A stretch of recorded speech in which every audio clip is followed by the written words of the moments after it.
네, 반갑습니다. 오늘은 성경과의 만남, 성경 공부 네 번째 시간입니다. 우리 성경을 통해서 더욱더 하나님과의 깊은 대화, 하나님의 이 교제를 통해서 더욱더 하나님의 손길을 느끼고 하나님의 살아계심을 느끼는 시간이 되기를 원합니다. 우리의 삶 가운데서 역사하시는 이 하나님께서 바로 우리가 말씀을 통해서 하나님을 만나는 이 계기를, 하나님은 말씀을 통해서 우리에게 만나기를 원하신다는 것이죠. 이 시대에 우리가 직접 하나님을 볼 수도 없습니다. 하나님은 말씀을 통해서 우리에게 역사하시고 말씀을 통해서 우리에게 함께 하신다는 것을 또한 느낄 수 있다는 것을 아시기 바랍니다. 그렇기 때문에 우리가 이 성경 공부를 통해서 하나님과의 깊은 교제, 깊은 만남의 시간을 갖기를 소원합니다. 오늘은 지난 시간에 이어서 지난 시간은 이 창조시대와 족장시대의 큰 흐름들을 살펴봤습니다. 오늘 이 네 번째 강의에서는 이 출애굽 및 광야시대, 그리고 정복시대, 그리고 사사시대까지 이어지는 큰 흐름들을 우리가 살펴보도록 하겠습니다. 우리가 이 출애굽 및 광야시대에서 사사시대까지 전체적인 흐름을 살펴보기 전에 우리가 계속해서 이 이스라엘의 배경이 되는 이 지도를 먼저 살펴보고 말씀을 보도록 하겠습니다. 첫 번째 우리 지도 그리기에서 첫 번째는 뭐죠? 빵이 있습니다. 빵 아랫부분에 그렇죠, 포크가 꽂혀 있습니다. 그리고 포크 오른쪽 위쪽 부분에 닭다리, 그리고 닭다리 아랫부분에 족발, 그리고 마지막으로 뱀의 모습. 이 5가지만 기억하면은 이 성경 지도가 완성된다는 것이죠. 그래서 지명을 보면은 이 빵의 부분은 그렇죠, 지중해죠. 지중해 아래 부분에 이 포크 부분은 애굽의 나일 강줄기입니다. 물론 애굽의 이 나일 강은 이 줄기가 많이 있습니다. 그럼에도 불구하고 이 포크 모양으로 우리가 이해하기 쉽게 큰 강줄기만 이렇게 표현하고 있습니다. 그리고 이 닭다리 부분은 위쪽은 갈릴리오스, 아래쪽은 사해, 그리고 중간에 손잡이는 갈릴리오스에서 사해로 이어지는 요단 강이죠. 그리고 아랫부분에 이 족발 부분은 그렇죠, 이 홍해, 그리고 마지막 뱀의 모습은 페르시아만, 그리고 두 강줄기는 유프라테스 강과 티그리스 강이 흐르는 모습들, 이 모습들을 통해서 우리가 성경의 배경이 되는 성경 지도를 쉽게 그릴 수 있다는 것이죠. 그래서 오늘은 이 출애굽 및 광야 시대, 그리고 정복 시대, 이 사사 시대의 큰 흐름들, 이 흐름들만 살펴보고 이 자세한 것은 다시금 우리가 이 침묵 시대까지 나간 다음에 다시금 창조 시대로부터 조금 더 깊게 이제 성경을 볼 수 있는 시간들도 갖도록 하겠습니다. 그래서 오늘은 큰 흐름들, 이 출애굽 및 광야 시대, 정복 시대, 사사 시대의 이 큰 흐름들에 대해서 우리 살펴보도록 하겠습니다. 먼저 이 출애굽 및 광야 시대는 우리 성경에서 보는 출애굽기에 해당되죠. 이스라엘 백성들이 지난 시간에 보면은 창세기 50장에 보면은 야곱의 아들 요셉이 이 애굽으로 팔려가고 애굽의 총리가 되고, 그리고 이 풍년과 7년 풍년과 7년 흉년을 통해서 이제 이스라엘 백성들이 먹을 것이 없어서 애굽에 먹을 것을 사러 와서 이 요셉을 만나고 이 애굽 75명의 야곱의 가족이 애굽으로 이주해서 살게 되죠.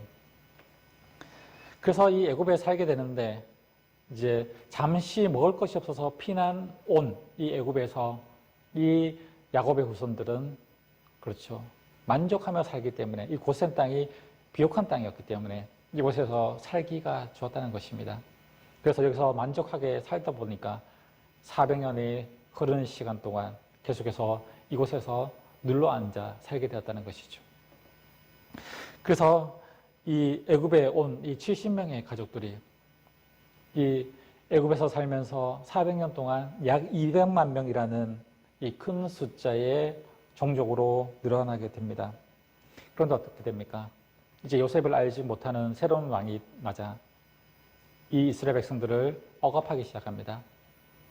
이 이스라엘 백성들의 숫자가 이 기하급수적으로 다른 민족들보다 이 애굽에 있는 원래 본토민들보다 더 많이 생겨나게 되니까 위협감을 느끼게 된 것이죠. 어쩌면 이들을 다스리지 못하면은 우리가 저들에게 노예가 될 수 있다는 생각을 가졌을지도 모릅니다. 그래서 새로운 왕은 바로 이 이스라엘 백성들을 노예로 삼아버리게 됩니다. 노예로 살다 보니까 이제 고통을 겪게 되는 것이죠. 이제 하나님을 다시 부르게 된다는 것입니다. 야곱의 후손들이 이 애굽에 잠시 피난 오는데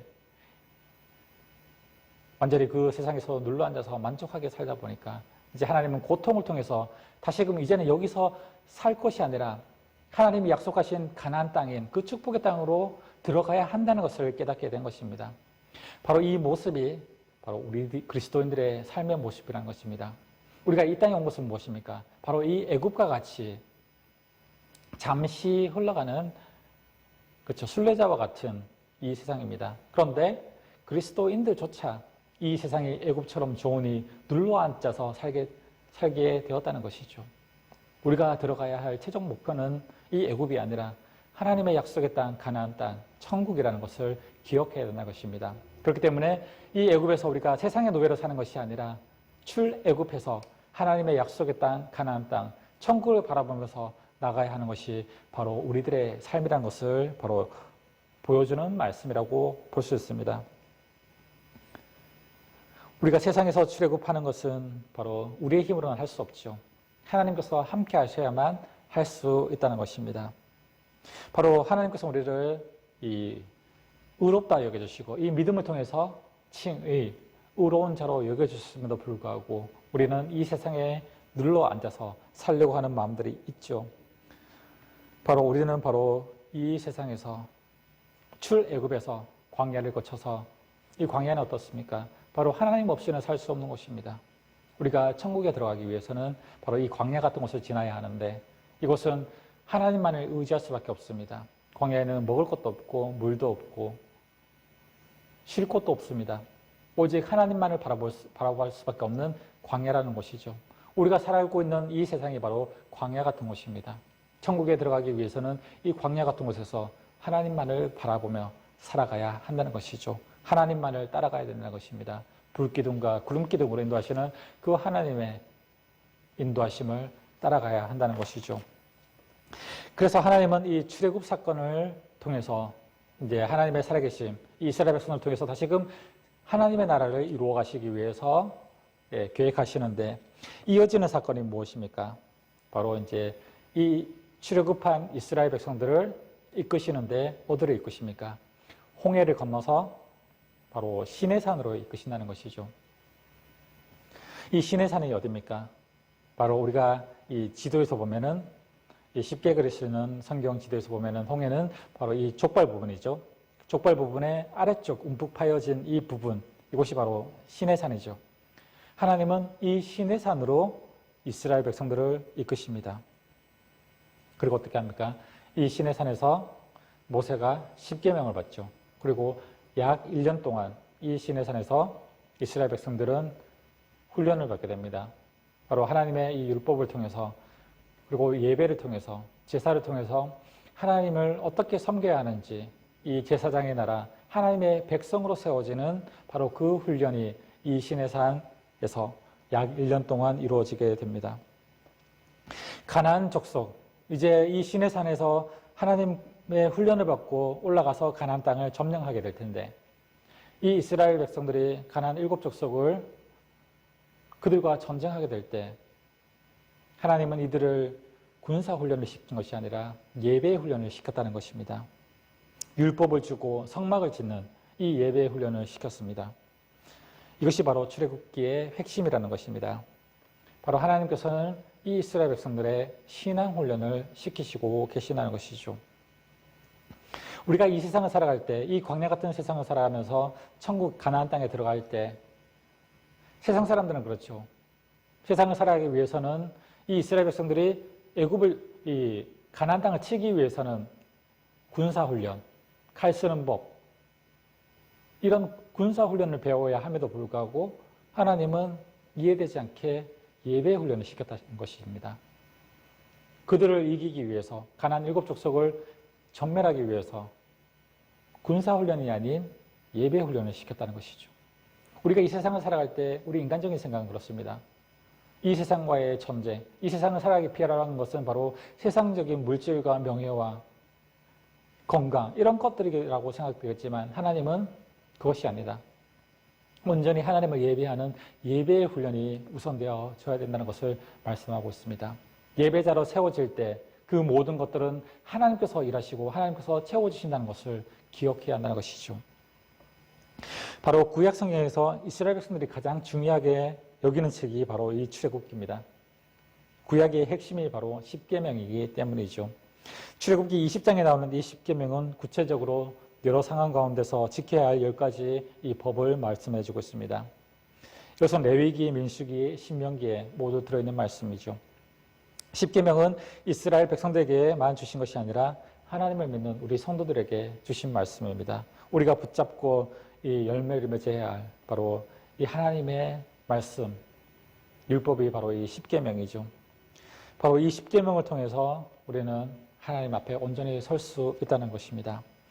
우리가 계속해서 이 자세하게 이 성경 공부를 이 뒤쪽에 가서 보겠지만 이 십계명 역시 하나님은 우리를 이 세상 속에서 살아가게 하시는 하나님의 사랑이란 것을 알게 됩니다. 간략하게 말하자면은 바로 우리가 십계명을 지키는 것이 아니라 십계명이 우리를 지키는 그런 일들이 바로 하나님의 사랑의 표현이 십계명이라는 것입니다. 우리가 십계명을 지키는 것처럼 하나님의 율법을 지키는 것처럼 보이지만 반대로 하나님의 십계명이 우리를 지켜주고 있음을 우리는 알 수 있습니다. 그렇습니다. 우리는 십계명 하나님의 율법을 억압적으로 이걸 지켜야 하기 때문에 힘들다고 여겨지지만 하지만 하나님의 사랑입니다. 이것은 하나님의 안정장치라는 것이죠. 우리가 뒤쪽에서도 보겠지만은 왜 십계명이 하나님의 사랑일까요? 예를 들면은 우리 대한민국에는 법이 있습니다. 그렇죠. 십계명과 같은 율법이 있습니다. 한 예를 들면 이 도로교통법이 있죠.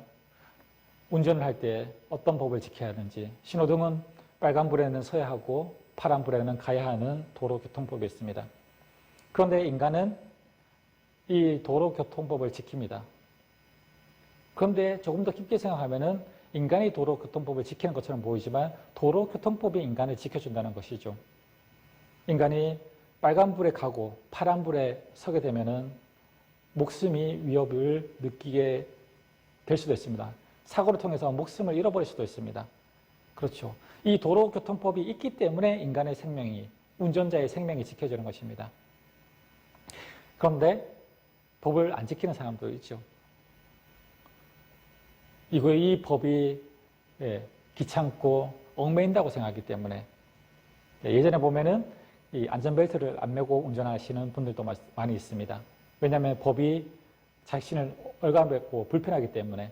근데 반대로 생각하면은 도로교통법, 안전벨트를 매야 한다는 이 법조항이 있기 때문에 인간의 생명을 지켜주는 것이죠.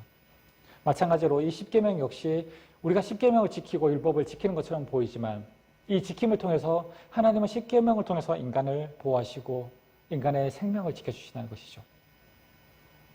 네, 이 내용은 뒤쪽에 우리가 조금 더 자세히 살펴보도록 하겠습니다. 그래서 이 이스라엘 백성들이 이 시내산에서 십계명을 통해서 예배의 훈련, 예배자의 훈련을 통해서 이제 가나안 땅에 들어가게 됩니다. 그래서 가나안 땅에 들어가게 되는데 이제 가나안 땅에 들어가기 위해서는 해야 되는 것이 있죠. 바로 가나안이 어떤 곳인지 정탐을 해야죠. 바로 이 시대에는 전쟁을 치르기 위해서는 그 땅의 정보를 먼저 수집하는 것이 우선입니다. 그래서 이 족발, 움푹 파여진 이 부분에서 이스라엘 백성들은 이제 올라갑니다. 어디로 올라갑니까? 가나안 아래쪽에 있는 가데스 바네아라는 곳에 갑니다. 여기서 이 이스라엘 백성들은 이제 12명의 우두머리를 세워서 이 가나안을 정탐하게 하죠. 40일 동안 가나안 땅을 정탐하게 됩니다. 그런데 어떤 일이 일어납니까? 다시 돌아와서 보고를 하는데 10명의 정탐꾼은 저 가나안 땅에 살고 있는 족속들은 키도 크고 장대하고 너무 막강하다. 우리는 싸워서 그들에게 이길 수 없다. 그들에 비하면 우리는 메뚜기 같은 존재다. 라고 포기해버립니다. 그런데 이 정탐꾼 속에 있었던 단 2명, 누구죠? 여호수아와 칼렙만이 아니다. 저들은 우리의 밥이다. 우리는 하나님의 능력으로 충분히 이길 수 있다. 믿음으로 나가면 충분히 이길 수 있다. 이 2명은 이 시내산에서 제대로 하나님의 예배자의 훈련을 받았다는 것이죠. 그런데 결과적으로 보면은 이 다수결에 의해서인지 이 이스라엘 백성들의 모든 사람들은 이 10명의 정탐꾼의 말을 듣고 이 가나안 정복 전쟁을 포기해 버린다는 것이죠. 그리고 어떤 일을 합니까? 여호수아와 갈렙의 말을 듣지 않고 오히려 모세를 원망하게 됩니다. 민수기 14장 2절에서 4절에 보면은 이렇게 말하고 있죠. 우리가 애굽 땅에서 죽거나 이 광야에서 죽었으면 좋았을 것을 어찌하여 우리가 하나님께서 우리를 그 땅으로 인도해서 이 가나안 족속들의 칼에 의해서 죽게 만드는가? 우리가 다시 애굽으로 돌아가는 것이 좋겠다. 그리고 우리가 한 지휘관을 세워서 다시 애굽으로 돌아가자라고 이 이스라엘 백성들이 동요하게 되었다는 것입니다. 바로 하나님께서는 이 첫 번째 시험인 가나안 땅에 이들이 들어갈 자격이 있는지 하나님께서 시험하셨다는 것이죠. 가데스 바네에서. 그런데 여기서 떨어지게 되었다는 것입니다. 하나님의 시험에서 탈락하게 되었다는 것이죠. 그래서 이들은 광야에서 다시금 40년을 하나님의 예배자의 훈련으로 삼게 되었던 것입니다. 그런데 어떤 일이 일어납니까? 광야에서 이 출애굽 1세대들, 18세 이상의 출애굽 당시 1세대들은 광야에서 다 죽게 됩니다. 믿음 없는 1세대는 죽고 바로 2세대, 이 출애굽 당시 18세 이하의 출애굽 2세들만이 가나안 땅에 들어가는 축복을 얻게 됩니다. 왜 그렇습니까? 바로 민수기 14장 2절에서 4절에 이 이스라엘 백성들의 믿음 없는 이스라엘 백성들이 한 말 때문입니다. 무엇이라고 했습니까? 우리가 이 땅에서 차라리 죽었으면 좋겠다. 그런데 하나님은 이 이스라엘 백성들이 한 말, 이 말이 하나님의 귀에 들리니까 하나님께서 말씀하셨죠. 성경을 통해서. 내 귀에 들린 그 말대로 내가 행하겠다고 말씀하셨습니다. 이스라엘 백성들이 정말 죽겠다 하니까 그래. 이 광야에서 이스라엘 백성들을 다 죽이셨다는 것이죠. 출애굽 1세대들. 그런데 하나님의 은혜를 통해서 출애굽 1세대들은 그 즉시 죽는 것이 아니라 이 광야 40년 동안 모든 출애굽 1세대들은 자연사했다는 것이죠. 늙어서 죽었다는 겁니다. 이것도 하나님의 은혜죠. 이들을 바로 치셔서 믿음 없는 1세대들을 여기서 다 쳐버리고 2세대들만 지금 가나안 땅에 들어가도 됩니다. 그럼에도 불구하고 하나님은 또한 이들을 긍휼히 여기셔서 자연사해서 광야에서 다 죽게 만드셨다는 것입니다. 바로 결국 이 이스라엘 백성들은 가데스 바네의 첫 번째 시험인 이 시험에서 떨어지고 이제 광야 생활을 하게 됩니다. 그렇죠. 이제 광야 생활을 통해서 40년을 광야에서 돌게 되는데 왜 40년이었을까요? 하나님은 이 첫 번째 시험에서 이 가나안 정탐일 40일을 하루를 1년으로 계산해서 40년을 광야에서 다시금 훈련시키는 시간으로 만드셨다는 것입니다.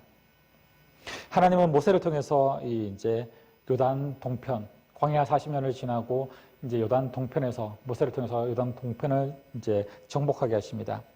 여기까지가 이제 출애굽 및 광야 시대의 지도자 모세의 마지막 일이죠. 애굽에서 나왔던 믿음 없는 1세대들은 바로 이 닭다리 부분, 그렇죠? 이 요단강의 동편인 이곳에서 거의 다 완전히 죽게 되죠.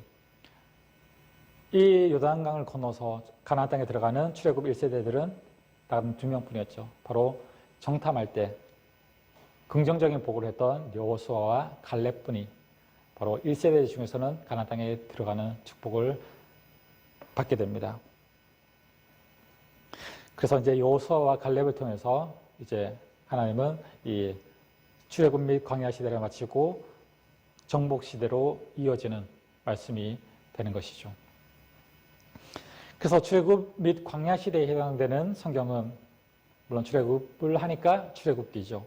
그리고 레위기는 광야 시대에서 이스라엘 백성들이 어떻게 하나님을 섬겨야 하는지, 어떻게 제사를 드려야 하는지, 어떻게 생활 속에서 법을 지켜야 하는지 그 규례들을 적은 것이 바로 레위기. 그리고 민수기 신명기는 바로 이 모세가 이제 40년을 보내고 광야에서 했던 설교죠.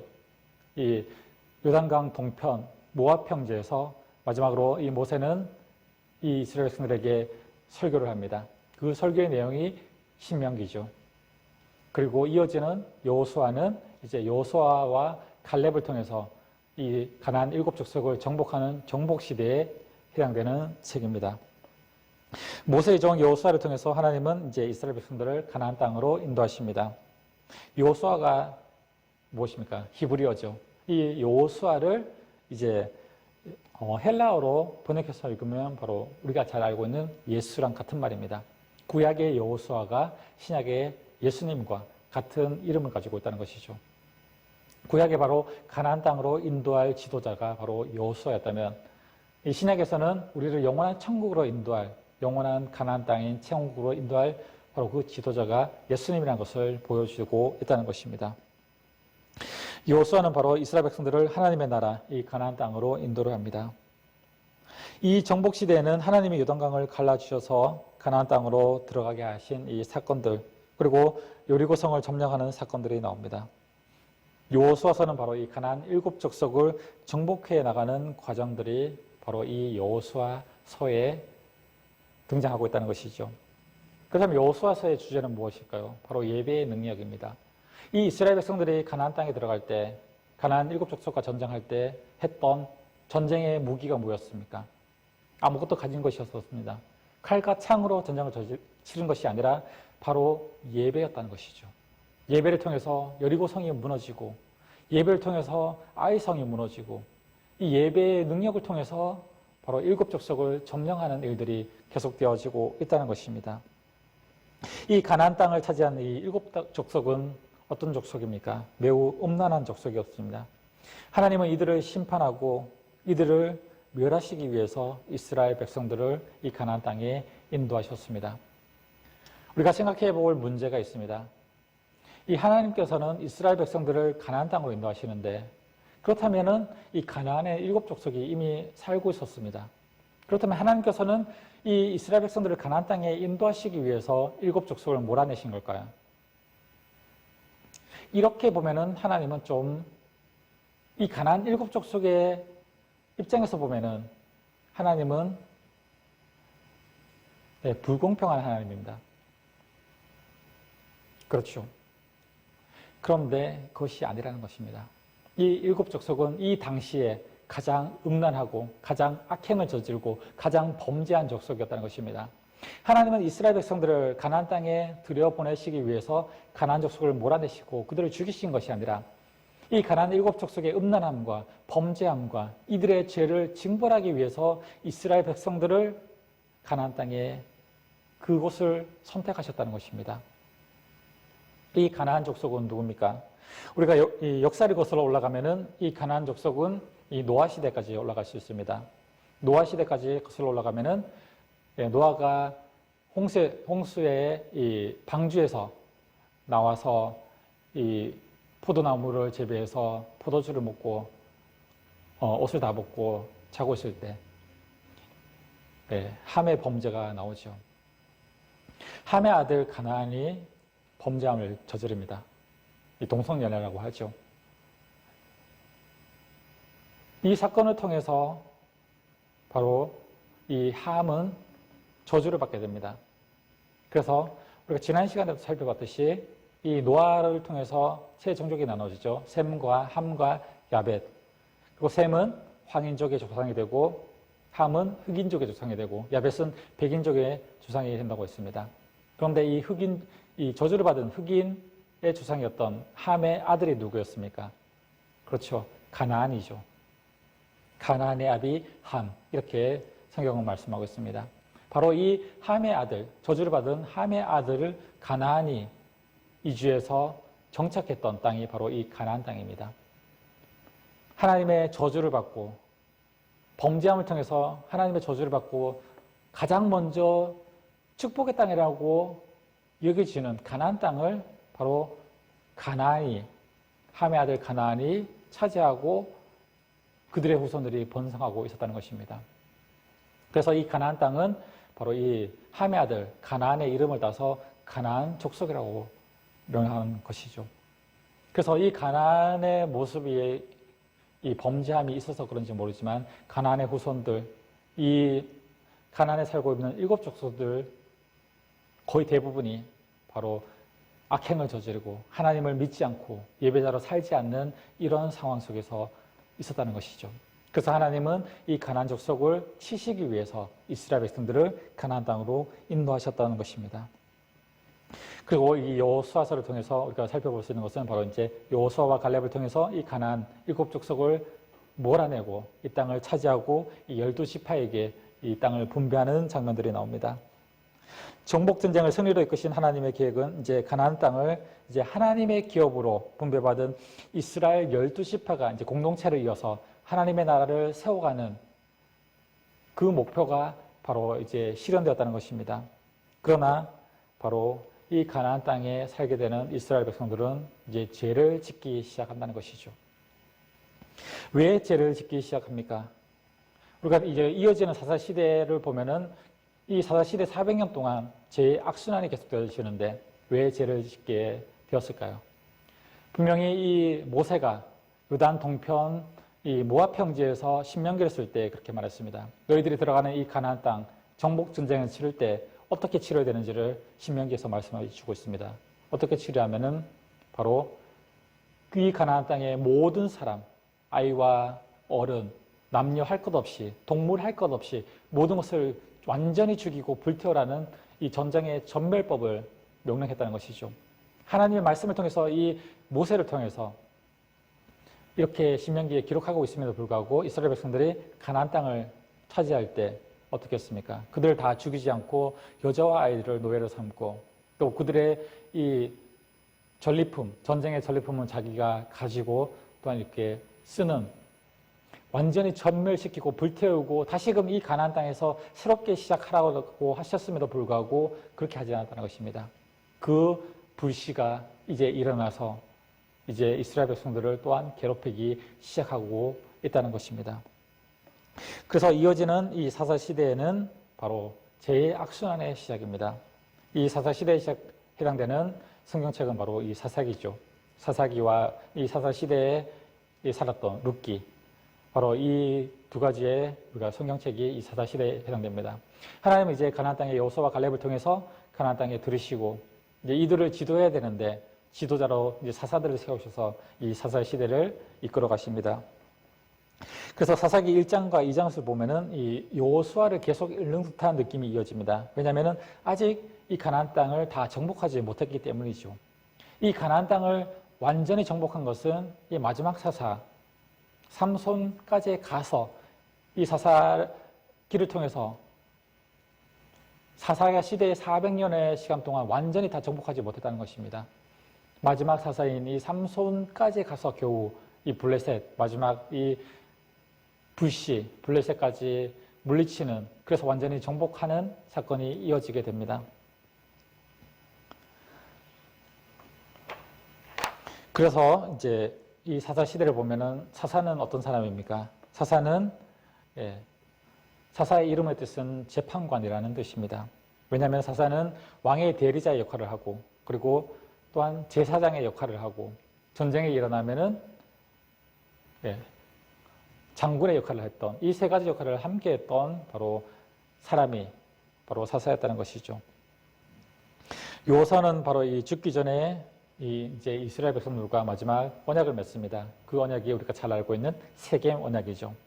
세겜에서 바로 이제 이스라엘 백성들에게 당부를 하고 이제 여호수아는 마지막 사명을 맞이합니다.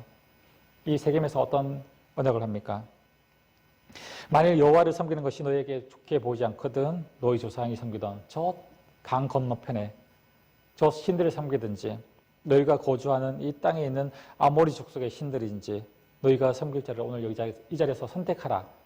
그러나 나와 우리 집은 여호와를 섬기겠다라고 이 여호수아가 이 세겜에서 이스라엘 백성들을 불러 모으고 이들과 언약을 맺습니다. 그랬을 때 같이 화답을 하죠. 여호수아는 나와 우리 집은 여호와 하나님만을 섬기겠다고 했을 때 이스라엘 백성들이 그렇습니다. 우리도 함께 하나님을 섬기겠습니다. 라고 이 언약을 맺는 것이 바로 이 세겜 언약입니다. 하지만 하나님께서는 이 언약을 통해서 이렇게 말합니다. 이 땅에 들어왔으니 이제 하나님만을 섬겨라라고 하지 않고 여호수아를 통해서 이 자리에서 선택하라라고 말하고 있습니다. 바로 이것이 이스라엘 백성들에게 준 자유의지라는 겁니다. 이제 정말 이 사람들이 자유의지를 통해서 하나님을 섬길 것인지 아니면 세상을 섬길 것인지 바로 선택하라는 곳이죠. 그러나 이 사사시대에는 죄의 악순환이 계속되어집니다. 사사가 어떤 사람입니까? 바로 하나님의 영이 임한 사람이 바로 사사입니다. 우리 사사시대에 보면은 사사기 6장 34절에 보면은 여호와의 신이 기드온에게 임하시니라. 그리고 사사기 11장 29절에 보면 여호와의 신이 입다에게 임하시니라. 이 신이 바로 하나님의 성령님이죠. 성령님이 임한 사람이 바로 사사라는 것입니다. 사도행전 1장 8절에서도 이렇게 말씀하고 있습니다. 오직 성령이 너희에게 임하며, 그렇죠. 성령이 임하는 사람이 바로 사사라는 것이죠. 지금 이 시대에 이 사사들처럼 이 악행을 저지르고 어두워진 이 세상 속에 사사시대처럼 살아가고 있는 이 죄의 악순환이 시작되는 이 시대에 바로 하나님은 저와 여러분들을 통해서 성령님이 임해서 사사로 세워져서 이 땅을 평온하게 하고 이 땅을 다시 회복시키는 그 역할을, 사사의 역할을 우리에게 주셨음을 또한 우리가 기억해야 합니다. 바로 성령님이 임하시면 너희가 권능을 받고 온 유대와 사마리아와 땅끝까지 이르러 증인이 되라고 하는 이 말씀을 우리가 기억하시기 바랍니다. 그래서 사사가 다스리, 성령님이 임하시고 사사가 다스리니 그 땅이 평안했다라고 이 사사시대에는 말씀하고 있습니다. 사사기 3장 30절에 보면은 그 땅이 80년 동안 태평하니라. 그리고 사사기 5장 31절에 보면 그 땅이 40년 동안 태평하였더라. 그리고 사사기 8장 28절에도 기드온에 사는 날 동안 40년 동안 그 땅이 태평하였더라. 이 사사시대의 이 상황들이 어떤 상황입니까? 사사시대는 그렇죠. 죄의 악순환의 골이라고 하죠. 우리가 도표에서 보면은 알 수 있듯이 이스라엘 백성들이 범죄하면 하나님께서 치시고,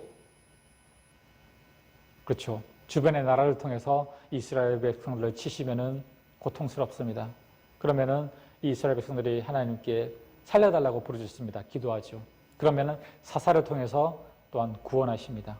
그러면은 그 땅이 몇 년 동안 태평하였더라. 이제 태평이 시작되면 또 등 따시고 배부르니까 또 범죄합니다. 그렇죠.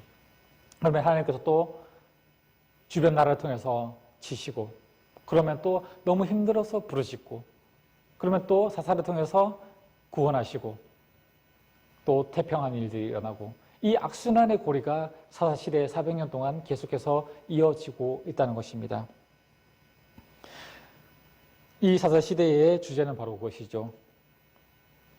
사사기 21장 25절, 그때 이스라엘에 왕이 없으므로 사람이 각기 그 소견에 오른 대로 행하였더라. 자기 제멋대로 행하였다는 것입니다. 이 왕은 누굽니까? 물론 당시에 다스리는 왕도 없었지만 바로 이 왕은 하나님을 왕으로 인정하지 않았다는 것입니다. 지금 사사시대에는 바로 자기가 자기의 삶의 주인이 되고 왕이 되어서 자기가 하고 싶은 대로 자기의 소견대로 행한 그 400년의 시간이 바로 이 사사시대였다는 것입니다. 자기를 다스려줄 왕이 없으니까 자기 멋대로 살아가는 것이 바로 이 사사시대의 모습입니다. 지금 우리 시대에도 이런 사사시대와 같지 않습니까?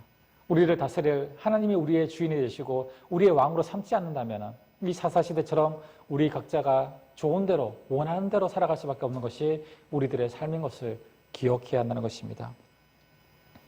그래서 마지막 사사, 이 삼손 시대에 이제 블레셋, 이 사사 시대의 마지막 이 죄악의 씨앗인 이 블레셋이 이제 삼손을 통해서 완전히 멸망을 당하고 이 가나안 땅을 완전히 차지하는, 그리고 바로 이제 사사 시대의 막이 삼손을 통해서 내려지고 이제 왕이 이어지는 다니엘 왕국 시대의 사건들이 이어지게 됩니다.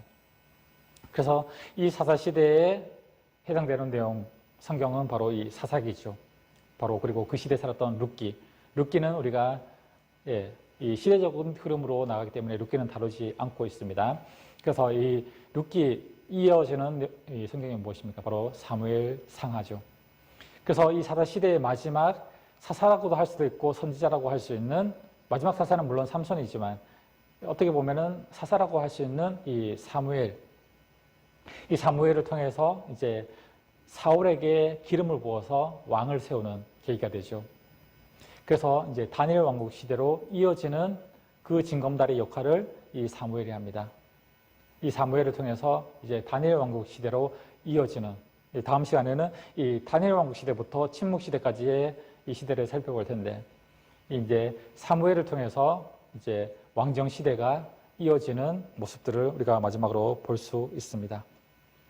그래서 오늘은 이 성경과의 만남, 우리 성경 공부를 통해서 출애굽 및 광야 시대, 그리고 광야를 지나서 가나안 땅을 정복했던 정복 시대 이후에 사사를 세워서 지도했던 사사 시대까지 이 전체적인 큰 흐름들만 우리가 살펴봤습니다.